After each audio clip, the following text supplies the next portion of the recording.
सरस्वती नमस्तुभ्यं वरदे कामरूपिणी विद्यारम्भं करिष्यामि सिद्धिर्भवतु मे सदा।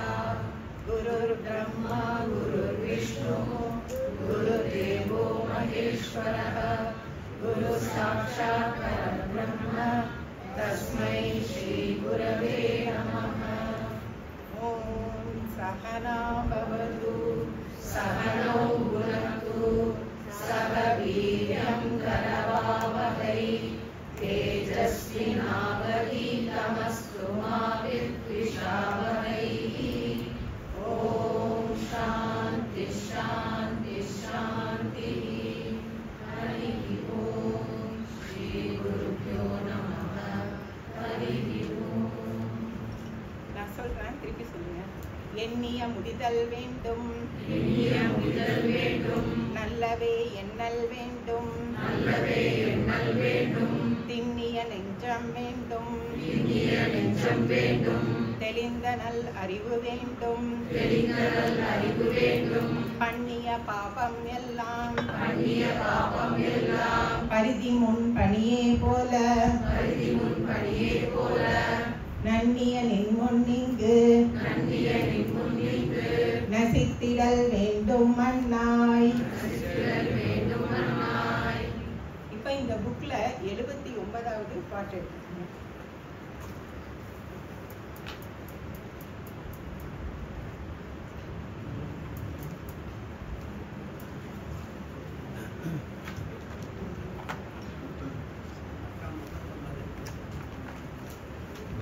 எல்லாரும் எடுத்துட்டீங்களா? ஐயனே எனது உள்ளே நின்று அனந்த சென்மங்கள் ஆண்ட மெய்யனே உபதேசிக்க வெளிவந்த குருவே போற்றி உய்யவே முக்தி நல்கும் உதவிக்கோர் உதவினாயேன் செய்யுமார் ஒன்றும் காணேன் திருவடி போற்றி போற்றி. எல்லாரும் சேர்ந்து ஒருத்தர் ஐயனே எனது உள்ளே நின்று அனந்த சென்மங்கள் ஆண்ட மெய்யனே உபதேசிக்க வெளிவந்த குருவே போற்றி உய்யவே முக்தி நல்கும் உதவிக்கோர் உதவினாயே செய்யுமார் ஒன்றும் காணேன் திருவடி போற்றி போற்றி. கைவல்ய நவநீதம் என்ற இந்த நூல் 575 வருடங்களுக்கு முன்னால் எழுதப்பட்டது. இதை எழுதியவர் தாண்டவராய சுவாமிகள். இவர் திருவாரூர் மாவட்டம் நன்னிலம் என்ற ஊரில் பிறந்தவர். இவர் அந்தணர் குலத்தை சேர்ந்தவர். தாண்டவராய சுவாமிகள் தான் உண்மையில் எய்திய உயிர் இன்பத்தில் தாண்டவம் ஆடி மகிழ்ந்து தான் பெற்ற இன்பம் இவ்வையகம் பெற வேண்டும் அப்படிங்கிறக்காக எல்லாரும் மகிழ்தலின் பொருட்டு இந்த நூலை இயற்றி இருக்கிறார். அத்வைத நூல் இவ்வளவு சுவையாக அமைய முடியுமா என்று பார்ப்பவர் வியந்து போற்றும்படி இயற்றியுள்ளார். பாடல்கள் எளிய நடையில் அமைத்துள்ளார். கைவல்யம் என்றால் மோட்சம், நவநீதம் அப்படின்னா கடைந்து எடுத்து கொடுப்பது, நவநீதம் அப்படின்னா வெண்ணெய் அப்படின்னு பொருள். வெண்ணெய் எசன்ஸ் ஆஃப் மில்க். அந்த மாதிரி கைவல்ய நவநீதம் எசன்ஸ் ஆஃப் உபனிஷத்ஸ். இந்த நூலை சுலபமா எல்லாரும் புரிஞ்சுக்கணும் அப்படிங்கறக்காக இவரு எளிய நடையில எழுதியிருக்காரு. இது எவர் ஃப்ரெஷ், நவன்னா புதியது, நீதம் எடுக்கப்பட்டது, புதியதாக எடுக்கப்பட்டது அப்படிங்கிறது. வெண்ணெய சுலபமா சாப்பிடலாம். கிருஷ்ணருக்கு நவநீத சோரன் அப்படின்னு ஒரு பேர் இருக்குது. வெள்ளை உள்ளத்தை கொள்ளை கொள்பவன். அந்த மாதிரி எப்படி வெள்ளை உள்ளம் இருக்கு அப்படின்னா சத்துவகுணம் இருக்கிறவங்களுக்கு இது நல்லா புரியும். அதனால இது வந்து மோட்சம் கொடுக்கக்கூடிய நூல். நவநீதம்னா இன்னொரு அர்த்தம் வந்து ஞானம், அறிவு. இது வினா விடை வடிவத்துல அமைந்திருக்கிறது. ஸ்ரீ தாண்டவராய சுவாமிகளின் குரு வந்து ஸ்ரீ நாராயண தேசிகர். அவரு 1378ஆம் வருடம் நன்னிலத்தில் பிறக்கிறார். அவரோட குரு நன்னிலம். இவர் 1399ஆம் வருடம் சிருங்கேரி சென்று ஜகத்குரு வித்யாரண்யரை சந்திக்கிறார். ஸ்ரீ சிங்கேரி மடத்தின் 12வது பீடாதிபதி வித்யாரண்ய சுவாமிகள். இவர் வந்து என்ன நூல் எழுதியிருக்காரு? பஞ்சதசி. 15 அத்தியாயங்கள் கொண்ட நூலை எழுதியிருக்காரு. இன்னொரு நூலும் எழுதியிருக்காரு. என்னது? இப்ப சாமிஜி எடுத்துட்டு இருக்கிறாரு. 7 கிளாஸ்ல ஒரு கிளாஸா வரும். அனுபூதி பிரகாசம். அனுபூதி பிரகாசம் எழுதினவரும் வித்யாரண்ய சுவாமிகள் தான். ஸ்ரீ நாராயண தேசிகர் வித்யாரண்ய சுவாமிகளிடம் சந்நியாச தீட்சை வாங்கிக்கிறார். ஸ்ரீ சிருங்கேரியிலிருந்து 1424ஆம் ஆண்டு அவர் திரும்பி நன்னிலத்துக்கே வந்துடுறாரு. ஸ்ரீ தாண்டவராய சுவாமிகள் வந்து 1408ஆம் வருடம் நன்னிலத்துல பிறக்கிறாரு. அவரோட தந்தை பெயர் மாதவானந்தர், தாயார் அம்பிகை அம்மை. தாய் தந்தை அவர் கிட்ட பெயர் வந்து அருள் பிரகாஷர். ஸ்ரீ தாண்டவராய சுவாமிகள் வந்து ஸ்ரீ நாராயண தேசிகரோட முக்கியமான சிஷ்யர். தாண்டவராய சுவாமிகள் வந்து நாராயண தேசிகர்கள் கிட்ட இருந்து சந்நியாசம் வாங்கிக்கிறாரு. அவர் வந்து ஸ்ரீ நாராயண தேசிகர் கிட்ட கேட்கிறாரு, யாரு? தாண்டவராய சுவாமிகள், எனக்கு ஞானத்தை கொடுத்து நீங்க என்னை வந்து கடை தேற்றினீங்க, அதுக்கு உங்களுக்கு நான் என்ன கைமாறு செய்யறது அப்படின்னு கேட்கிறாரு. அதுக்கு நாராயண தேசிகர் என்ன சொல்றாரு அப்படின்னா, நீங்க வந்து வேதாந்தத்தை தமிழ் மொழியில எழுதி எல்லா மக்களுக்கும் பயன்படுற மாதிரி அதை எழுதி அதை எல்லாத்துக்கும் போதனை செய்யணும் அப்படிங்கிறாரு. 1949ஆம் வருடம் வந்து நாராயண தேசிகர் மகாசமாதி அடைகிறார். வைகாசி விசாகத்தப்போ 1449 இருந்து 50க்குள்ள இவர் வந்து கைவல்ய நவநீதம் எழுதிடுறாரு. எழுதிட்டு 1434 வரைக்கும் அதை மக்களுக்கு உபதேசம் செய்யறாரு. அவரும் வந்து வைகாசி விசாகம் வரைக்கும், வைகாசி விசாகத்தன்னைக்கு அவரும் சமாதி அடைகிறாரு. குரு சிஷ்யர் 2 பேருமே வைகாசி விசாகத்தப்பதான் சமாதி அடைகிறாங்க. அவங்க 2 பேர்த்தோட சமாதியும் நன்னிலத்துல, திருவாரூர் மாவட்டம் நன்னிலத்துல இருக்கு. அங்க இருக்கிற ஒரு ஆர்கனைசேஷன் வந்து இந்த கைவல்ய நவநீதத்தை நிறைய பேருக்கு கொண்டு போய் சேர்க்கணும் அப்படிங்கறக்காக இந்த புக்கை வந்து ஃப்ரீயா கொடுக்குறாங்க. அங்க போறவங்களுக்கு யாராவது படிக்கணும்னு இன்ட்ரெஸ்ட் இருந்ததுன்னா ஃப்ரீயா கொடுக்குறாங்க. நம்ம ஆனா 100 புக்கு வாங்கினங்காட்டிக்கு நான் 5000 பணம் கொடுத்து அவங்களுக்கு கொடுத்துதான் வாங்கியிருக்கேன். இங்க வந்து நன்னிலம் அப்படிங்கிற இந்த ஊர்ல வந்து மதுவனேஸ்வரர் அப்படின்னு சிவபெருமான் இருக்கிறாரு. அம்பிகை பெயர் வந்து மதுவனேஸ்வரி. இது 71வது சிவஸ்தலம். இங்க வந்து சுந்தரமூர்த்தி நாயனார் பாடல் பெற்ற ஸ்தலம். நன்னிலத்துக்கு மற்றொரு பெயர் வந்து மதுவனம். கைவல்ய நவநீதத்துல வந்து பாயிரம் அப்படிங்கிற கடவுள் வாழ்த்து வந்து 7 இருக்கு. தத்துவ விளக்கப்படலாம் 101, சந்தேகம் தெளிதல் 180. மொத்தம் 288 பாடல்கள் கொண்டது கைவல்ய நவநீதம். இப்ப வந்து முதல் பாடல் பார்க்கலாம். பொன்னிலம் மாதர் ஆசை பொருந்தினர் பொருந்தார் உள்ளம்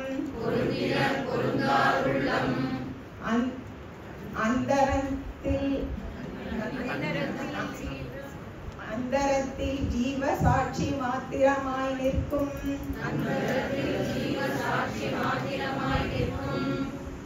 எண்ணிலங்களிலும் மிக்க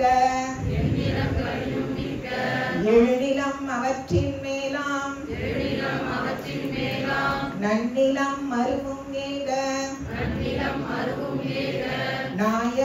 பதங்கள் போற்றி. நாயகன் பதங்கள் போற்றி. எல்லாரும் சேர்ந்து ஒரு தடவை சொல்லுங்க. பொன்னிலம் மாதர் ஆசை பொருந்தினர் பொருந்தார் உள்ளம் தன்னிலம் தரத்தில் ஜீவ சாட்சி மாத்திரமாயிருக்கும் எண்ணிலங்களிலும் மிக்க எழுநிலம் அவற்றின் மேலாம் நன்னிலம் மருகும் ஏக நாயகன் பதங்கள் போற்றி. இப்போ பொன் நிலம் மாதர் ஆசை பொருந்தினர் பொருந்தார் உள்ளம். பொருந்தினர் அப்படின்னா அஞ்ஞானிகள். அஞ்ஞானிகளுக்கு வந்து பொன் நிலம் மாதர் இதுல ஆசை இருக்கும்.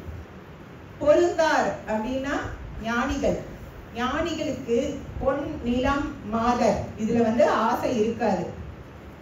உள்ளம் தன்னில் அந்தரத்தில் அப்படின்னா எல்லாருடைய உள்ளத்திலும் அந்தராத்மாவா பிரம்மன் இருக்காரு. எப்படி? ஜீவ சாட்சி மாத்திரமாய் நிற்கும் எண்ணிலங்களிலும் மிக்க. இப்ப 7 நிலம் வந்து மோட்ச பூமி அப்படின்னு சொல்லுவாங்க. என்ன அப்படின்னா அயோத்தியா, மதுரா, மாயா, மாயாக்கு இன்னொருக்கு வந்து ஹரித்வார், காசி, காஞ்சி, அவந்திகா, அவந்திகான்னா உஜ்ஜயினி, துவாரகா. இந்த 7 வந்து மோட்ச பூமின்னு சொல்லுவாங்க. ஏன்னா இங்க வந்து குரு சிஷ்யர் விசாரம் நடக்கும், மோட்சம் கிடைக்கும். இப்போ ஒவ்வொரு ஸ்தலத்துக்கும் ஒவ்வொரு சிறப்பு இருக்கும். ஹோட்டல்னா அங்க சாப்பாடு இருக்கும். அந்த மாதிரி ஒவ்வொரு இடத்துல ஒவ்வொன்று நடக்கும். இங்க இந்த 7 ஸ்தலங்கள்ல வந்து அதிகமா குரு சிஷ்யர்கள் வந்து பாடம் கேட்டு மோட்சம் கிடைக்கிற பூமியா இருக்கிறங்காட்டிக்கு இதுதான் சிறந்தது அப்படின்னு சொல்லுவாங்க. அதை விட எங்களோட நன்னிலம் சிறந்தது அப்படின்னு இவர் சொல்றாரு. ஏன்னா அந்த காலத்திலேயே வந்து நாராயண தேசிகர் நன்னிலத்திலிருந்து சிங்கேரி போய் வேதாந்தம் படிச்சுட்டு வந்து அதை வந்து ஸ்ரீ தாண்டவராய சுவாமிகள் அந்த மாதிரி நிறைய பேருக்கு சொல்லி கொடுத்து, அப்புறம் ஸ்ரீ தாண்டவராய சுவாமிகள் இந்த மாதிரி ஒரு புக் எழுதி அதை நம்ம இப்ப படிக்கிறோம். அந்த அளவுக்கு அது மேம்பட்ட ஊரா இருக்கிறங்காட்டிக்கு எங்க நன்னிலம் வந்து இந்த மோட்ச ஸ்தலங்கள் எல்லாத்த விட மேல் அப்படின்னு சொல்றாரு. நன்னிலம் மருவும் ஏக நாயகன் பதங்கள் போற்றி. இந்த உலகத்துல இருக்கிற எல்லா ஜீவராசிகளோட உள்ளத்திலையும் அவர் தான் இருக்காரு. அந்த பிரம்மம் தான் எல்லா அண்ட வகிரண்டம் முழுவதும் அந்த பிரம்மம் நீக்கமர நிறைந்திருக்கிறார். அதனால அவர் தான் சர்வ சாட்சியா இருக்காரு.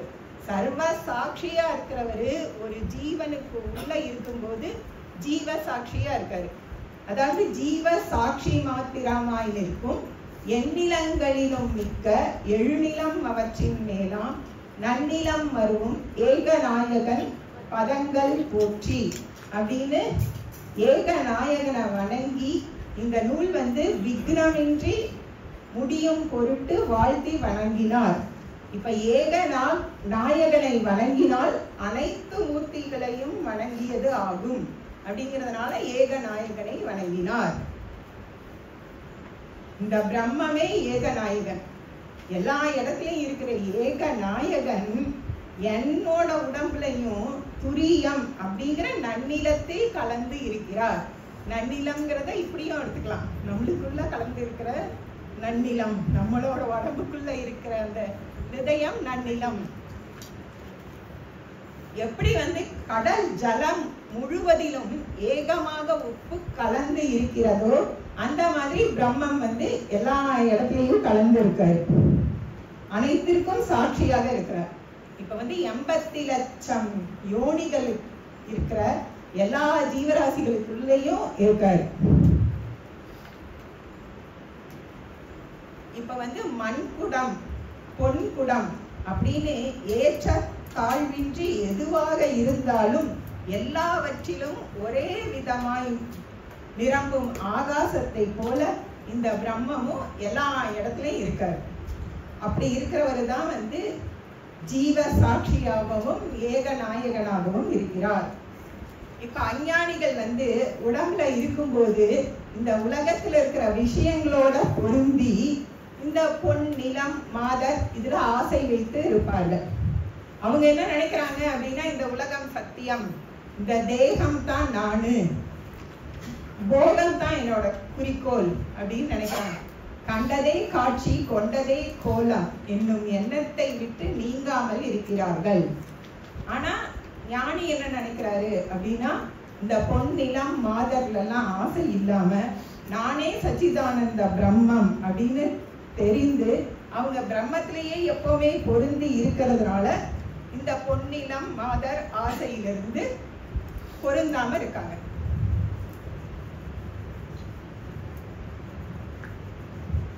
இப்ப பொன் நிலம் மாதர் இதெல்லாம் ரொம்ப அவசியமானது உலக வாழ்க்கையில இதுதான் முக்கியமானது. பொண்ணும் நிலமும் இருந்தாதான் பெண்ணே கிடைக்கும், அப்பதான் கல்யாணமே ஆகும்.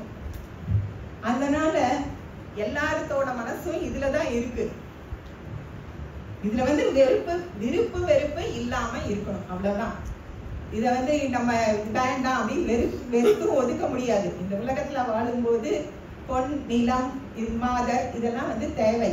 இப்ப நிலம் அப்படிங்கிறது புத்திரனையும் குறிக்கும். அதாவது நிலம் மட்டும் இருந்தா பத்தாது, அதை அனுபவிக்கிறதுக்கு புத்திரன் வேணும் அப்படிங்கிற ஆசையும் இருக்கும். மனைவி இருந்தாதான் புத்திரன் கிடைக்கும். அதனால பெண் ஆசையும் இருக்கும். பொன்னாசை, பெண்ணாசை, புத்திரன் ஆசை, நிலம் இதெல்லாம் இருக்கும். நம்மளுக்கு இல்ல அப்படின்னா கூட மத்தவங்க அதை ஜாஸ்தி பண்ணிடுவாங்க. நான் இந்த இடத்துல நிலம் வாங்கியிருக்கேன், நீ வாங்கு அப்படின்வாங்க. நான் அந்த மாதிரி நம்மளுக்கு ஆசை இல்லைன்னா கூட மத்தவங்க ஆசையை கிளப்பி விடுவாங்க. நம்ம இதுல இருந்தெல்லாம் விலகி இருக்கணும் அப்படின்னா அதுக்கு என்ன பண்ணணும்னா, இந்த டீச்சிங்லயே நம்மளோட முழு மனசையும் செலவு பண்ணணும். இல்லைன்னா இந்த ஆசைகள் நம்மள பொருந்திரும். இதை எழுதினவர் யாரு? அவரோட குரு. அவர் எந்த ஊர்ல பிறந்தாரு? அது எந்த மாவட்டத்துல இருக்கு? 7 நிலங்கள் எது? அயோத்தியா, மதுரா. இந்த ரெண்டும் ராமர் பிறந்தது, கிருஷ்ணர் பிறந்தது. உச்சகிரி, காசி, காஞ்சி, அந்த ரெண்டு ஈஸியா ஞாபகம் வச்சுக்கலாம். அப்புறம் ஹரித்வார், மாயாங்கிறது ஹரித்வார், உஜ்ஜயினி, துவாரகா.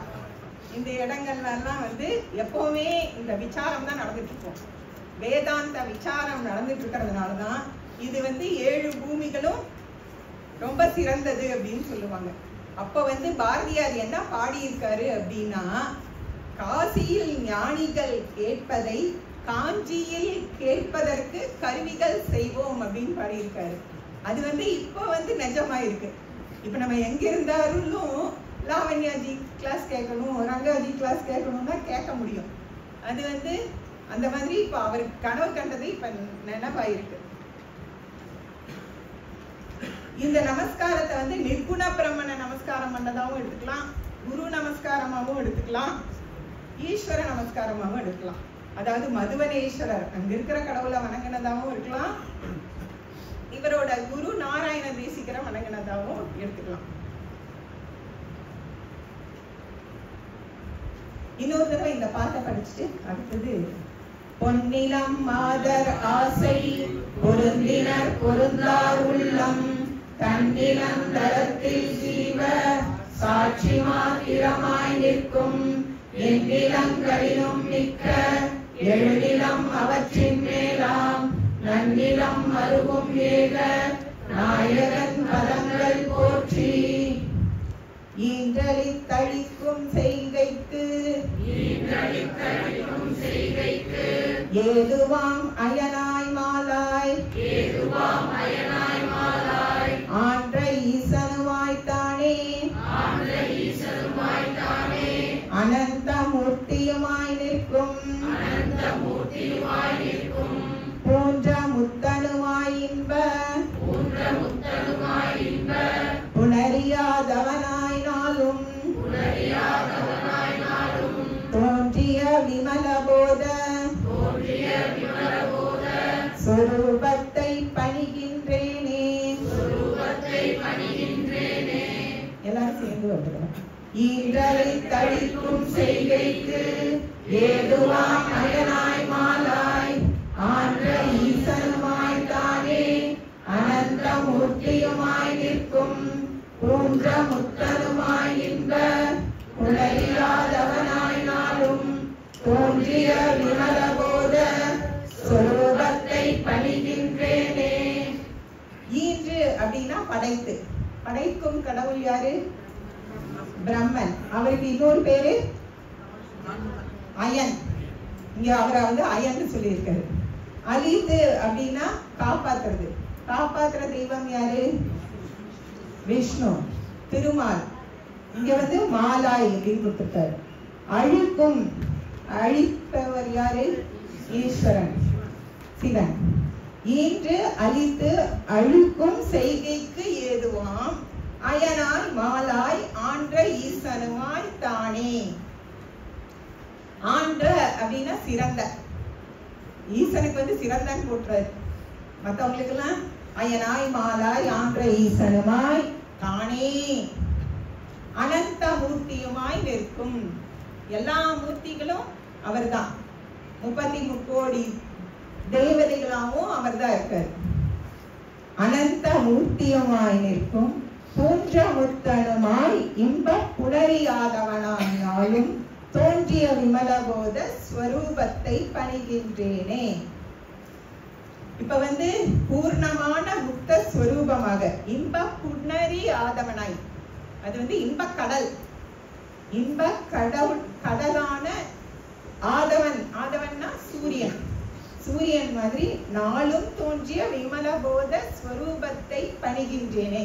எனக்குள்ள தினமும் அந்த துரிய ஸ்வரூபம் இருந்து இந்த வேதாந்த விசாரம் பண்ணி ஞானம் கிடைச்சு மோட்சம் கிடைக்கிற அந்த இன்ப கடல்ல நான் வந்து அனுபவிக்கிறதுக்கு தினமும் எனக்குள்ள தோன்றி எனக்கு அனுகிரகம் பண்ற விமலபோத ஸ்வரூபத்தை பணிகின்றேனே. மலம்னா அழுக்கு, விமலம் அப்படின்னா அழுக்கு இல்லாதது. அழுக்கு என்ன அப்படின்னா நான் இந்த உடம்பு மனசு புத்தி தான் நான் அப்படின்னு நினைக்கிறது தான் நம்மளுக்கு இருக்கிற மலம்.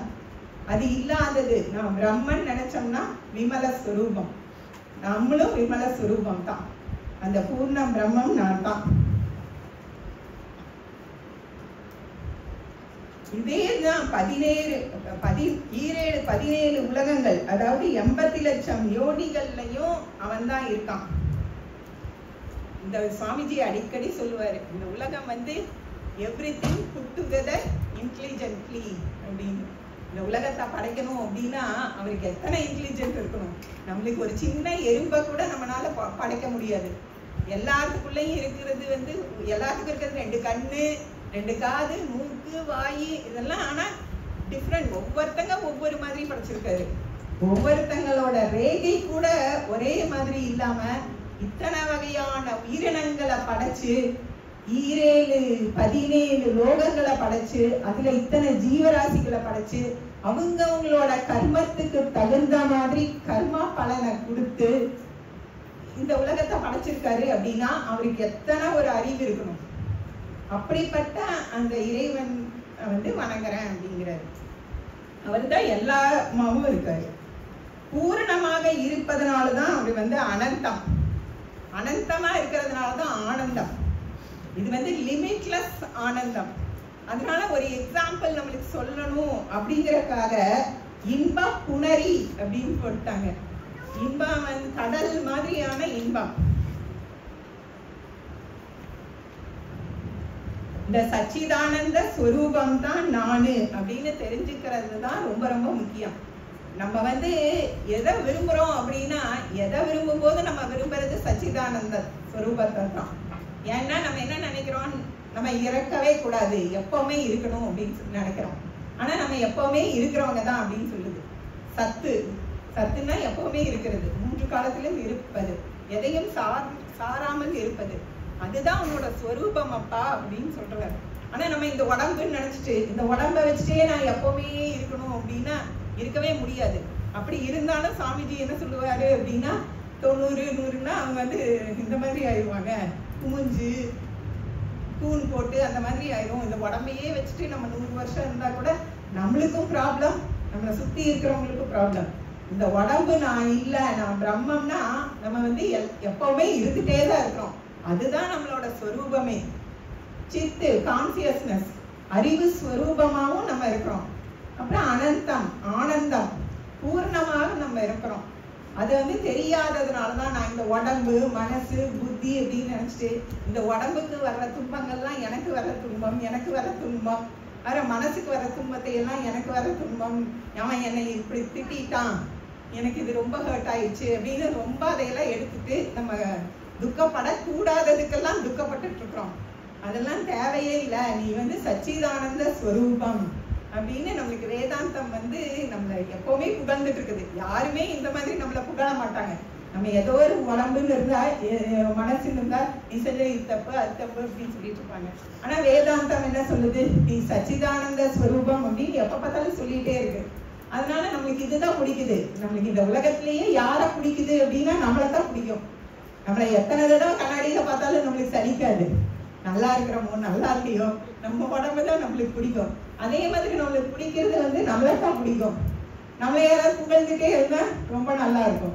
வேதாந்தம் நம்மளை புகழ்ந்துட்டே இருக்கு. அப்படி இதை படிக்கிறதுக்கு என்ன கசக்குது? அது புரியாததுனாலதான் அதை படிக்கிறதுக்கு இவ்வளவு பேர் வரமாட்டேங்கிறாங்க. சந்ததம் அப்படின்னா எப்பொழுதும், நாளும் அப்படின்னா எப்பவுமே தோன்றிய விமலபோத ஸ்வரூபத்தை பணிகின்றேனே. எப்படி வந்து ஒரு 8 கால் பூச்சி யாரோட உதவியுமே இல்லாம வேறு பொருளே இல்லாம தன்னிடமிருந்தே நூலை உண்டாக்கி அதுல வலை அமைத்து காத்து ரட்சித்து மீண்டும் அது தன்னிடத்திலேயே எப்படி லயம் செய்து கொள்வது போல எங்கும் நிறைந்த பிரம்மத்திடமிருந்தே இந்த பஞ்சபூதங்களால் ஆன 17 உலகங்களையும் படைத்து காத்து உலகத்தில் உள்ள ஜீவராசிகள் அனைத்தையும் படைத்து காத்து அனைத்து மூர்த்திகளையும் காத்து தன்னிடத்திலேயே பிரம்மம் வந்து லயம் செய்து கொள்கிறது. பிரம்மம் தான் நிமித்த காரணமாகவும் இருக்குது, உபாதான காரணமாகவும் இருக்கிறது. உயவன் வந்து நிமித்த காரணமா மட்டும்தான் இருக்க முடியும். மண் தான் வந்து உபாதான காரணமா இருக்க முடியும். ஆனா இங்க இறைவன் வந்து நிமித்த காரணமாகவும் இருக்காரு, உபாதான காரணமாகவும் இருக்காரு. அந்த பிரம்மம் தான் வந்து என் உடம்பில் உள்ள துரியம் அப்படிங்கிற இன்ப கடலில் வந்து இருந்து கலந்து ஒவ்வொரு நாளும் ஜாகிரத அவஸ்தையில் நல்ல வேதாந்த விசாரம் செய்வதற்கு உதவி அந்த விசாரத்தால் ஏக நாயகனும் நானும் என் உடம்பில் உள்ள துரியமும் ஒன்றுதான் என்று உணரும்படி இருக்கும் ஞான ஸ்வரூபத்தை பணிகின்றேனே. மலம் அப்படின்னா இன்னொன்னு காம குரோத லோப மோக மதம் ஆச்சரியம்னு இருக்கு. அது இல்லாம இருந்ததுன்னா இந்த ஞானம் வந்து சீக்கிரமா கிடைக்கும்.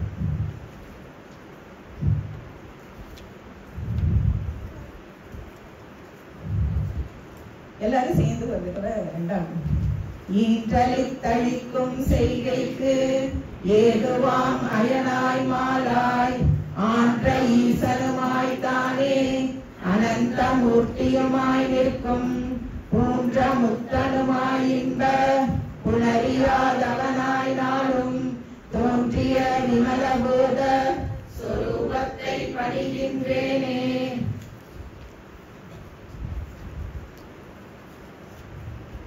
அடுத்தது மூணாவது. எவருடைய இது வந்து முதல் பாட்டு வந்து ரிக்வேதத்துல இருக்கிற பிரஞானம் பிரம்ம அப்படிங்கிற பதத்தை குறிக்கிறது. அதாவது ஒவ்வொரு உள்ளம் தண்ணீர் அப்படிங்கிறது வந்து ஒவ்வொரு உள்ளத்திலையும் இறைவன் இருக்கான் அப்படிங்கிறது ரிக்வேதத்துல இருக்கிற ஐத்ரேய உபனிஷத் சொல்ற மகா வாக்கியம். இதுல வந்து ஈன்றெழுத்தளிக்கும் செய்திக்கு அப்படிங்கிறது வந்து அயம் ஆத்மா பிரம்ம அப்படிங்கிற மகா வாக்கியம். அதர்வண வேதத்துல இருக்கிற மகா வாக்கியம். எவருடைய அருளால் யானே எங்குமாம் பிரமம் என்பால் கவருடை புவனம் எல்லாம் கற்பிதம் என்றறிந்து சுவரிடை வெளிபோல் யான் என் ஸ்வரூப சுபாவம் ஆனேன். அவருடை பதுமபாதம் அனுதினம் பணிகின்றேனே. எல்லாரும் சேர்ந்து வந்தோம்.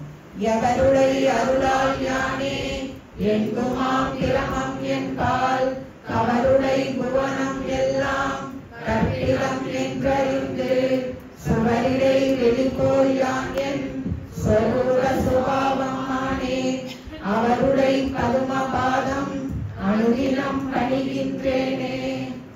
அவருடைய பதுமபாதம் அனுதினம் பணிகின்றேனே. அனுதினம் தினமும் பணிகின்றேனே. அவருடைய பதுமபாதம் பத்ம கமலம் அவருடைய பாதத்தை பணிகிறார். யாருடைய பாதம்? எவருடைய அருளால் யானே எங்குமாம் பிரமம்.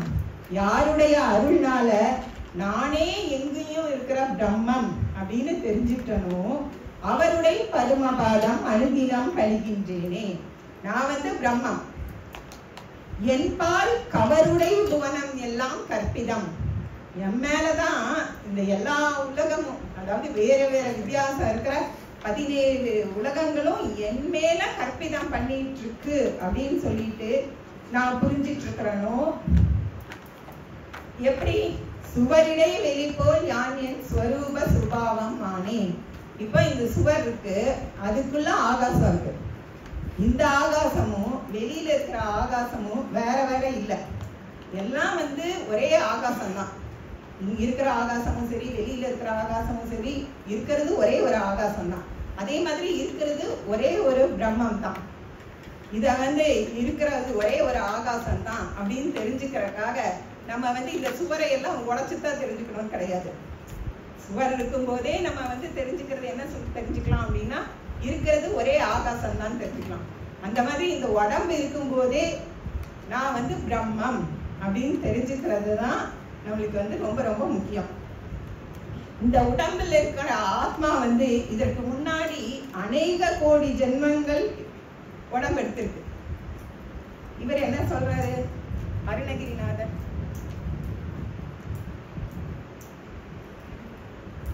சொல்லுங்க. எழு கடல் மணலை அளவிடல் அரிது எனதிடர் பிறவி அவதாரம். 7 கடல்ல இருக்கிற மண்ணை கூட நம்ம வந்து எண்ணிடலாம்.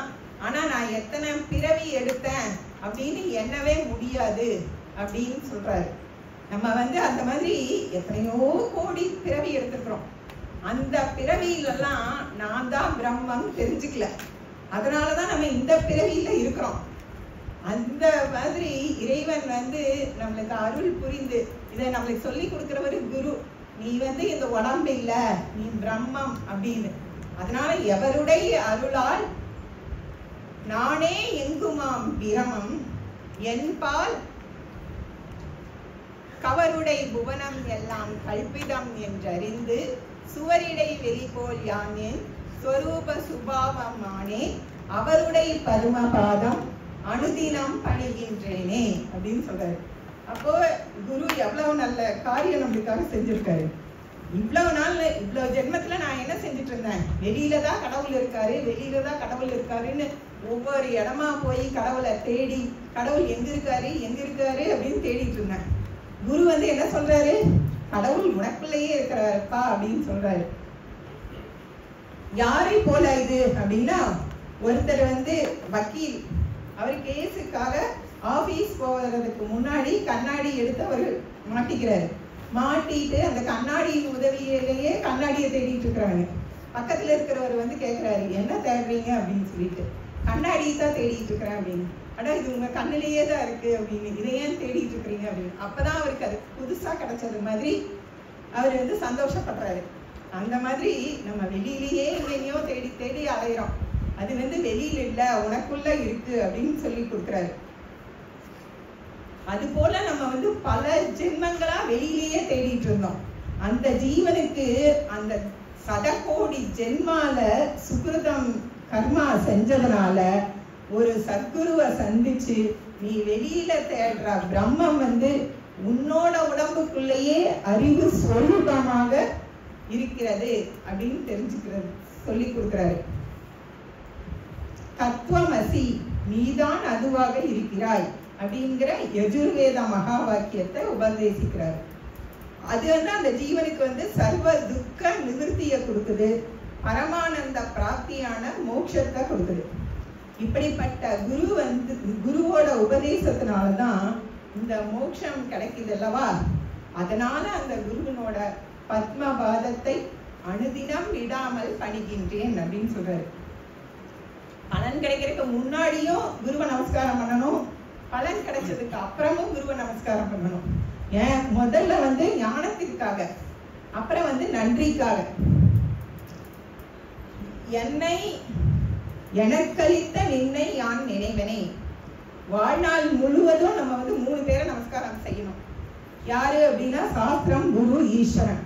குருவின் திசைக்கே நமஸ்காரம். சம்சார கடலை வற்ற வைத்தவர் குரு.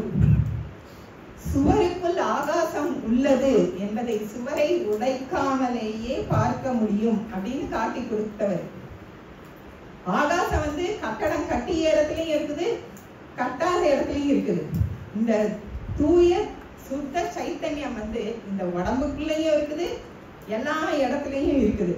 உடம்பு முழுவதும் அது வியாபித்து இருக்குது. உடம்புக்கு வேறாகவும் இருக்கிறது. நான் இந்த உடம்பு இல்லை, ஆனா நான் இல்லாம இந்த உடம்பு இல்லை. உடம்பும் மனசும் நான் இல்லை,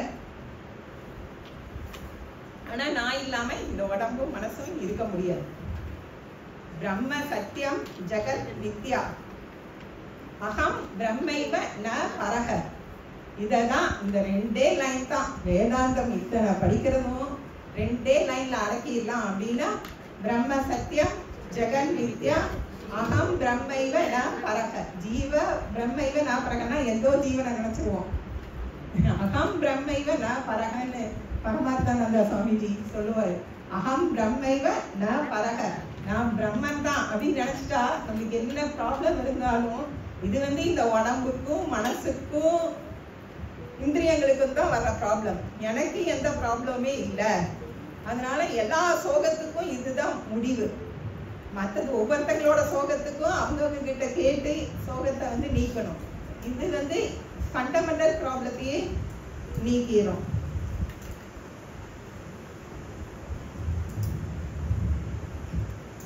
தாயிற் சிறந்தவனாய தாயினும் சால பரிந்து அப்படின்னு சொல்லியிருக்காங்க. தாய் நம்மளுக்கு உடம்ப கொடுக்குறாங்க, குரு நம்மளுக்கு உடம்பே இல்லாம நீக்கிடுறாங்க. அதுதான் தாய்க்கும் குருவுக்கும் இல்ல வித்தியாசம். தாயை விட குரு மேல்.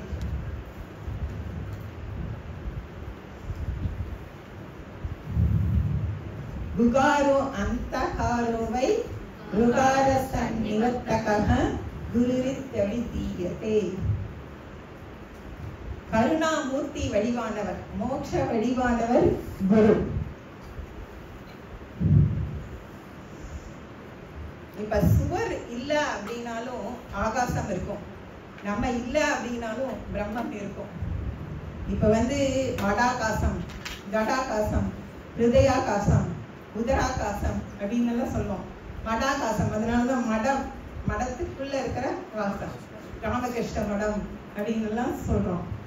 அந்த மாதிரி கடாகாசம் குளத்துக்குள்ள இருக்கிற ஆகாசம், ஹிருதயாகாசம் நம்மளோட ஹிருதயத்துக்குள்ள இருக்கிற ஆகாசம், உதராகாசம் வயிற்றுக்குள்ள இருக்கிற ஆகாசம். எல்லா இடத்துலயும் ஆகாசம் இருக்கு. அந்த ஆகாசம் எப்படி மாறுறது இல்லை, அந்த மாதிரி இந்த பிரம்மமும் மாறாம எல்லா இடத்துலயும் இருக்கு. நானே எல்லா இடத்துலயும் இருக்கும் பிரம்மம், சர்வம் பிரம்மமயம். நான் என்னை அடைக்குள் அடைக்கப்பட்ட ஆகாசம் இவ்வளவு நாள் நினைச்சிட்டு இருந்தேன். நான் என்ன நினைச்சிட்டு இருந்தேன், என்னைய இந்த உடம்புக்குள்ள இருக்கிற உணர்வு தான் நானுன்னு நினைச்சிட்டு இவ்வளவு நாள் வாழ்ந்துட்டு இருந்தேன். குரு எனக்கு என்ன சொல்லி தராங்க, நீதான் எல்லா இடத்துலயும் இருக்கிற பிரம்மம், நீதான் பெரியவன், நீதான் லிமிட்லெஸ் ஆனந்தம். ஆனந்தத்தை நம்ம வெளியில போய் ஒவ்வொரு இதுவும் கிடைக்குமா அப்படின்னு தேடிட்டு இருக்கிறோம். உனக்குள்ளேயே அளவில்லாத ஆனந்தம் இருக்கு, லிமிட்லெஸ் ஆனந்தமா நீ இருக்க. பூர்ணஸ்வரூபம், பூர்ணமா இருக்கிறதுனால அனந்தம், அனந்தமா இருக்கிறதுனால ஆனந்தம். அந்த ஆனந்த ஸ்வரூபமே நீதான்ப்பா. இப்ப சுகர் கிறிஸ்டல் போய் நான் சுகரை தேடுறேன்னு வெளியில போய் தேடிட்டே இருக்காங்க. அதனோட ஸ்வரூபமே இன்ப ஸ்வீட், அதை போய் வெளியில தேடிட்டு இருக்கு. அந்த மாதிரி நம்ம ஆனந்தத்துக்காக வெளியில தேடிட்டே இருக்கிறோம். வெளியில இருந்து வர ஆனந்தம் லிமிட்டடா தான் இருக்கும். நம்ம இந்திரியங்கள்னால அனுபவிக்கிற ஆனந்தங்கள்லாம் வந்து 3 தோஷம் இருக்கு. என்னெல்லாம்?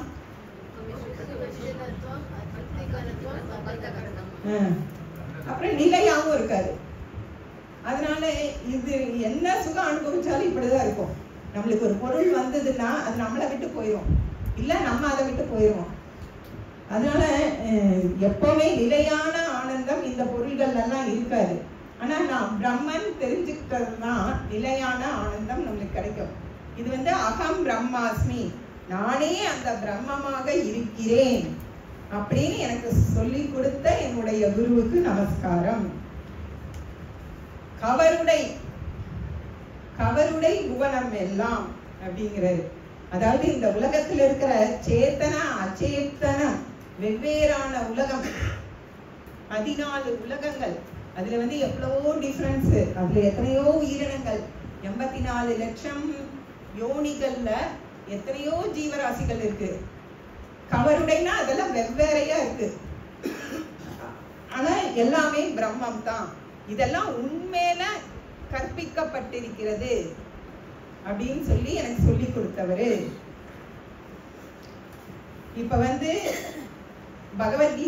பகவத்கீதால சூத்ரே மணிகணா இவ, சூத்திரம் அதாவது நூல் சொல்லுது, என் மேலதான் எல்லா மணிகளும் கோர்க்கப்பட்டுள்ளது அப்படின்னு நூல் சொல்ற மாதிரி என்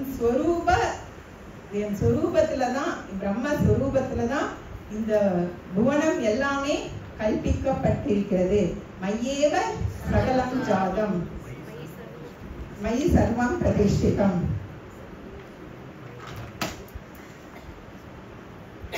நான் இந்த உடலுக்குள்ள இருக்கிற உணர்வு மட்டுமல்ல, நானே பேர் உணர்வு அப்படின்னு எனக்கு புரிய வைத்தவர். நான் அறிந்தாலும் அறியாவிட்டாலும் நான் பிரம்மஸ்வரூபம் தான், நான் பிரம்மஸ்வரூபமா தான் இருக்கிறேன். ஆனா அந்த குருவனோட அருளால் தான் நான் பிரம்மஸ்வரூபம் அப்படின்னு நான் புரிஞ்சிட்டேன். அப்படிப்பட்ட அந்த குருவின் பாதங்களுக்கு நமஸ்காரம். நான் பிரம்மம் என்று குருவின் அருளால் புரிந்து கொண்டேன். நன்றி செலுத்த அளவே கிடையாது. நமஸ்காரம் தினமும் செய்து கொண்டே இருக்க வேண்டும். குருவின் அருளாலதான் என் நிஜ ஸ்வரூபம் எங்கும் நிறைந்துள்ள பிரம்மம் என்றும், அளவற்ற வேறுபாடுடைய தேகாதி பிரபஞ்சம் எல்லாம் என்னிடத்தில் கயிற்றில் பாம்பு போல மித்யா என்ற ஐயம் திரிபுர அறிந்து கொண்டேன். எப்படி சுவருக்குள் இருக்கும் ஆகாசமும் வெளியில் இருக்கும் ஆகாசமும் ஒன்று என்று புரிந்து கொண்டது போல புரிந்து கொண்டேன்.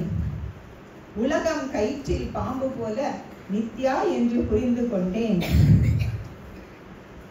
இது வந்து யஜுர்வேத மகா வாக்கியம் அகம் பிரம்மாஸ்மி அப்படிங்கிறது இருக்குது. யானே அப்படிங்கிறது அகம், பிரம்மம் பிரம்ம,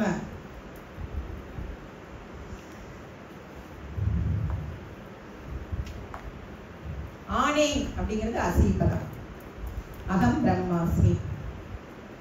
எல்லாரும் ஒரு படிச்சு, எவருடை அருளால் யானே எங்குமாம் பிரமம் என்பால் அவருடை புவனம் எல்லாம் கற்பிதம் என்றறிந்து சுவரிடை வெளிபோல் யான் என் சொரூப சுபாவம் ஆனேன்.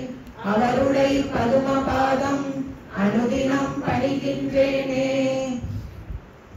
என்னுடைய ஸ்வபாவம் அதாவது ஸ்வரூப சுபாவம் ஆனேன். எப்படி அப்படிங்கிறத விளக்குகிறார் அடுத்த பாட்டுல. என்னுடைய மனது புத்தி இந்திய சரீரம் எல்லாம் என்னுடைய அறிவினாலே இரவி முன் இமமே ஆக்கி என்னுடைய நீயும் நானும் ஏகமென்றைக்கியம் செய்ய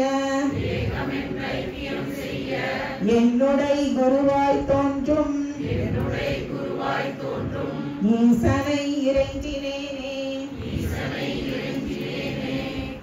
எல்லாரும் சேர்ந்து, என்னுடைய மனது புத்தி இந்திய சரீரம் எல்லாம் என்னுடைய அறிவினாலே இரவி முன் இமமே ஆக்கி என்னுடை நீயும் நானும் ஏகமென்று ஐக்கியம் செய்ய என்னுடை குருவாய் தோன்றும் ஈசனை இறைஞ்சினேனே.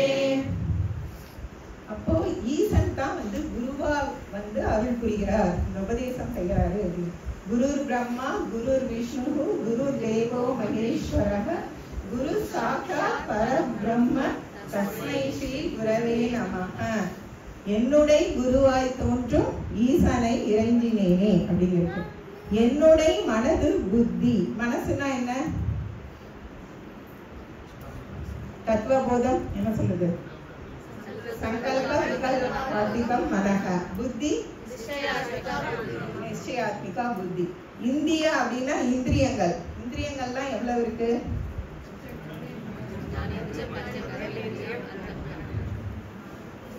அப்புறம் சரீரம். சரீரம் வந்து ஸ்தூல சரீரம்.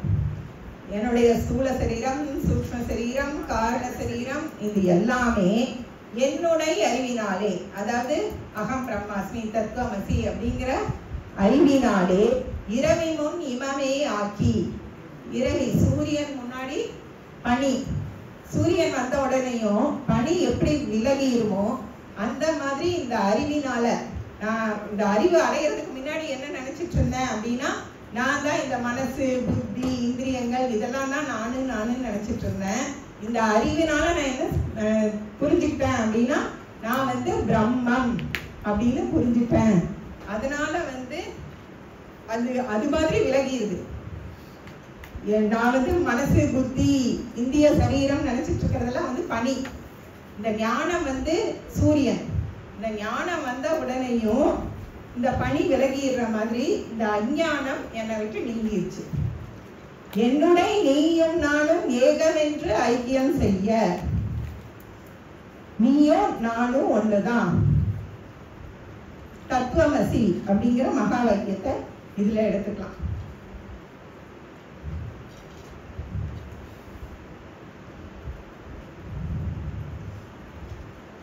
நீயும் நானுக்கு தத்துவமசிய போட்டுக்கணும்.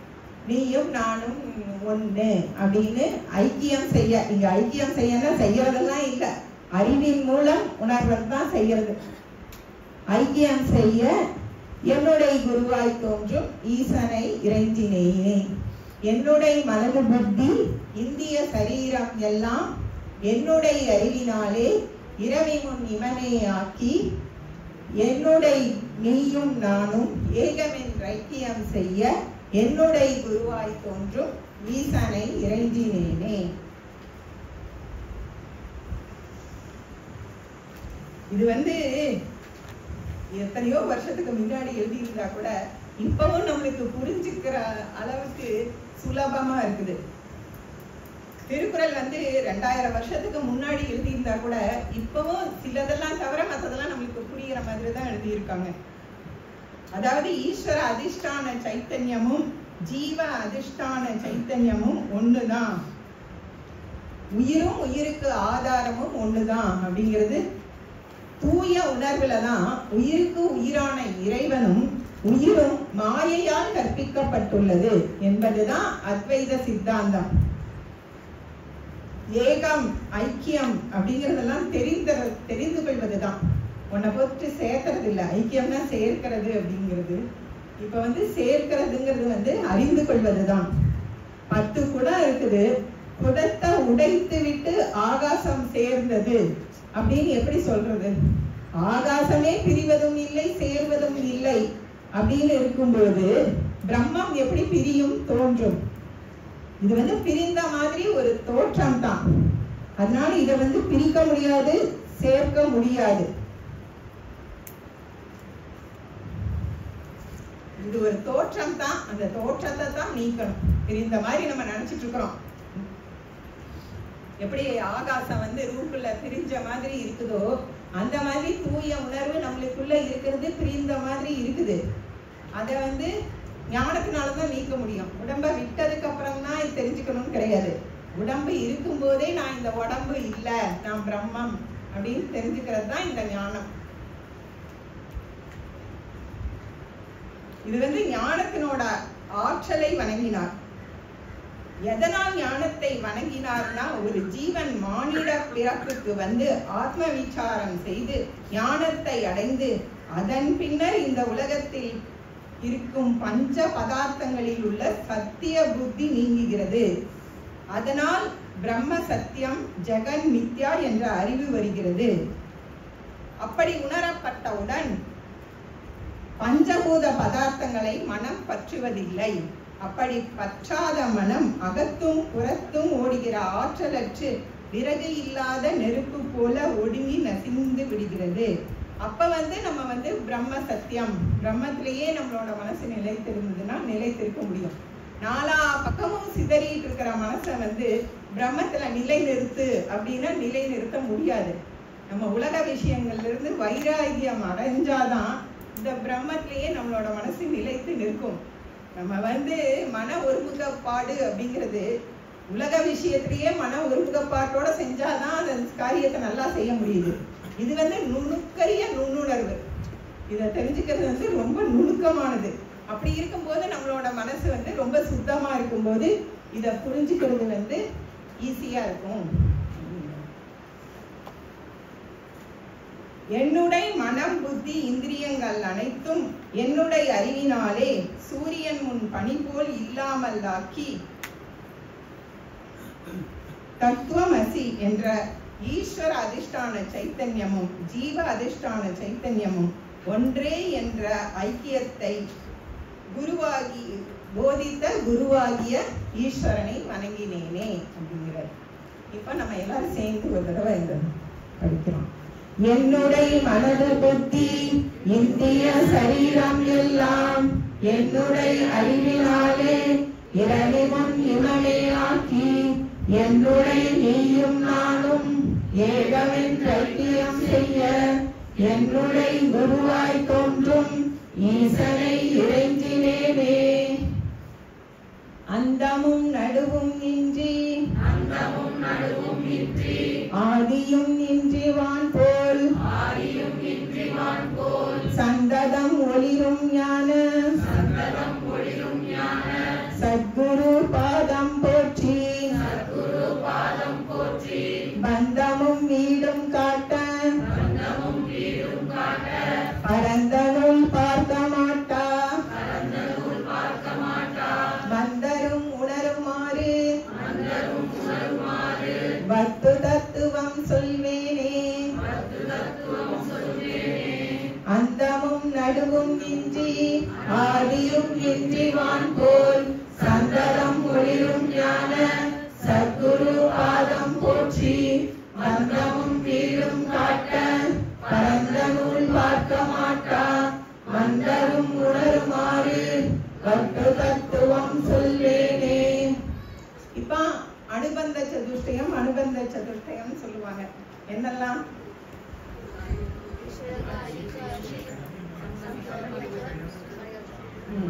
இதுல வந்து அனுபந்த சதுஷ்டயம் சொல்றாரு. ஒரு நூல் எழுதுறதுக்கு முன்னாடி அத வந்து அதிகாரி யாரு, அதுல இருக்கிற விஷயம் என்ன, அதனோட சம்பந்தம் என்ன, பலன் என்ன அப்படின்னு தெரிஞ்சதுக்கு அப்புறம் தான் அதை வந்து நம்ம படிக்கலாமா வேண்டாமா அப்படிங்கிற ஒருத்தங்க முடிவு பண்ணுவாங்க. அதுக்காக அனுபந்த சதுஷ்டயம் சொல்லுவாங்க. இதுல வந்து அனுபந்த சதுஷ்டயத்துல 2 இருக்கு. அதிகாரி யாரு, விஷயம் என்ன அப்படிங்கிறது.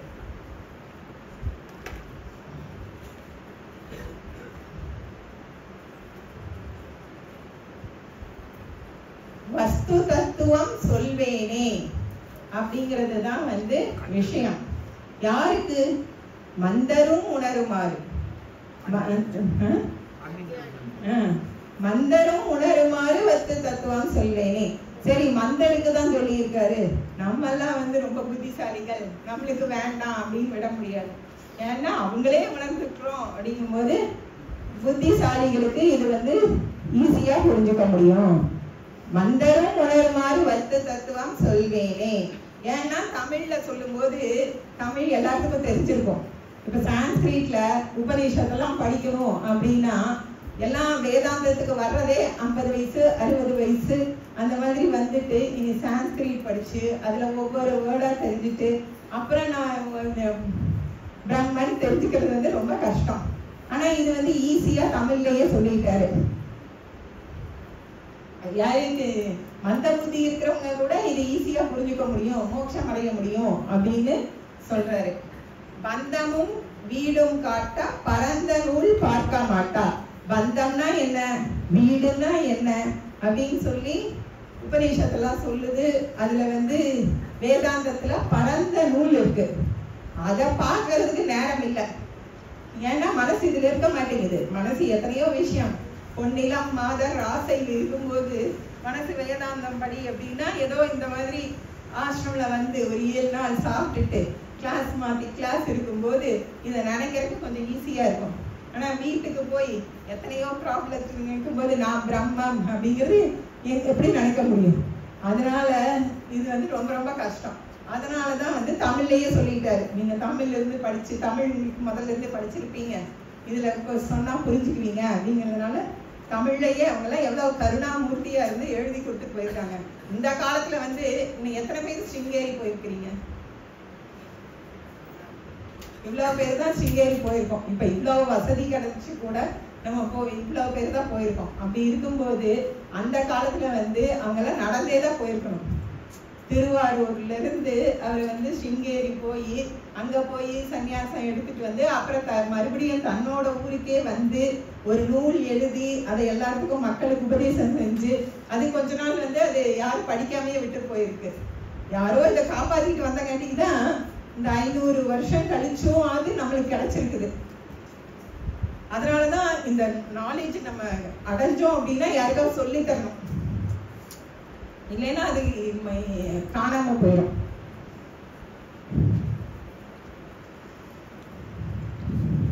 இப்ப திருக்குறள்ல என்ன சொல்றாரு அப்படின்னா, இருமை வகை தெரிந்து ஈண்டு அறம் பூண்டார் பெருமை பிறங்கிற்று உலகு அப்படின்னு நீத்தார் பெருமையில சொல்லியிருக்காரு.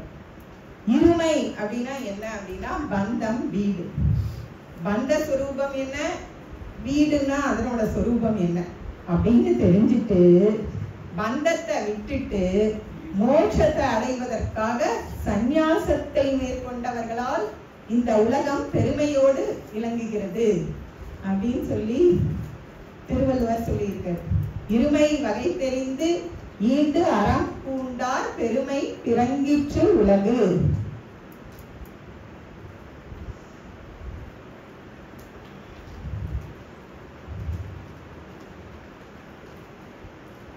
குரு அப்படின்னா நல்ல வாழ்க்கை வாழும் குரு, சத்குரு, சன்மார்க்கத்திலேயே இருக்கிற குரு.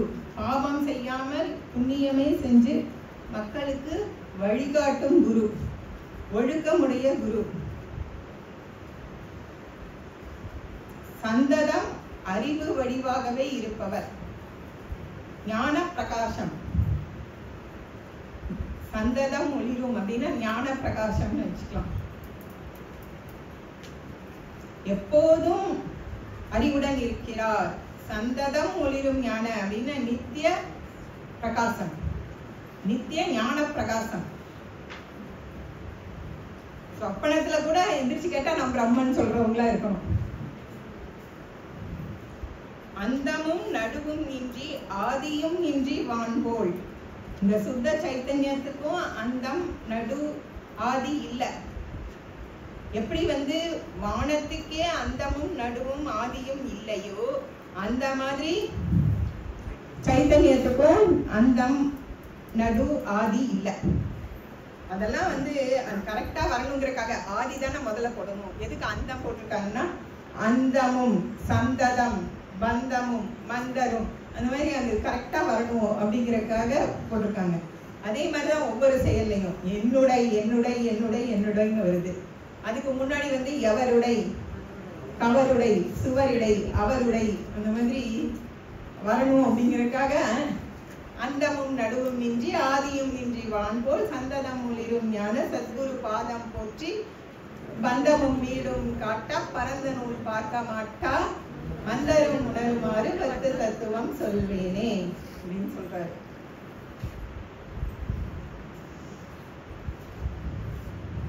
இந்த குருவை எப்படி போற்றாரு அவர்? எத்தனை இதுல இந்த இதுலயும் போற்றாரு குருவை. 4வது 3வது இந்த 3 இதுவுமே குருவை நமஸ்காரம். அது இந்த 5 6 வந்து அனுபந்த சதுஷ்டயம் வருது. இப்போ கிளாஸ் முடிச்சுக்கலாம். ஓம் பூர்ணமத பூர்ணமிதம் பூர்ணாத் பூர்ணமுதச்யதே பூர்ணஸ்ய பூர்ணமாதாய பூர்ணமேவாவசிஷ்யதே. ஓம் சாந்தி சாந்தி சாந்தி. ஹரி ஓம் ஸ்ரீ குருப்யோ நமः. ஹரி ஓம். ஓம் தத்சத். சர்வம்